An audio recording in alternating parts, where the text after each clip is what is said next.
Generations digital வேர்ல்டில் generations வந்து நிறைய டைப்ஸ் பிரிச்சிருக்காங்க.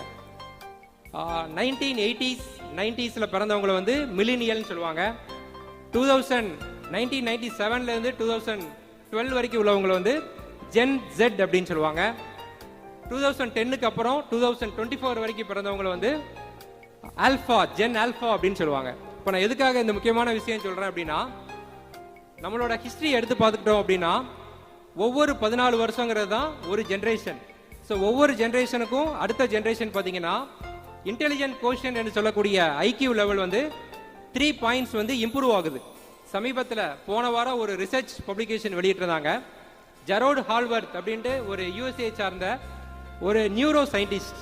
அவர் என்ன கண்டுபிடிச்சிருக்காரு அப்படின்னா, நம்மளோட ஹிஸ்டரி மனிதனோட வரலாற்றிலேயே முதல் முறையாக ஜென் ஜி என்று சொல்லக்கூடிய அந்த தலைமுறையினர் வந்து மில்லினியலோட குறைவான ஐக்கியூ வந்து பெற்றிருக்காங்க. ஸோ இது வந்து ஒரு ப்ரூவன் ரிசர்ச்சில் வந்து ப்ரூவ் ஆயிருக்கு.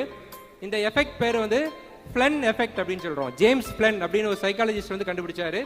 ஒவ்வொரு தலைமுறைக்கும் அடுத்த தலைமுறை ஐக்கியூ லெவல் வந்து அதிகமாக இருக்கும். நீங்களே பார்த்துருக்கலாம், நம்மளை விட நம்ம குழந்தைகள் அதிக புத்திசாலியாக இருப்பாங்க. ஆனால் இந்த மொபைல் ஃபோன் அப்படிங்கிற ஒரு அரக்கனை யூஸ் பண்ணுறதுனால ஐக்கியூ லெவல் வந்து குறையுது அப்படிங்கிறத கண்டுபிடிச்சிருக்கு.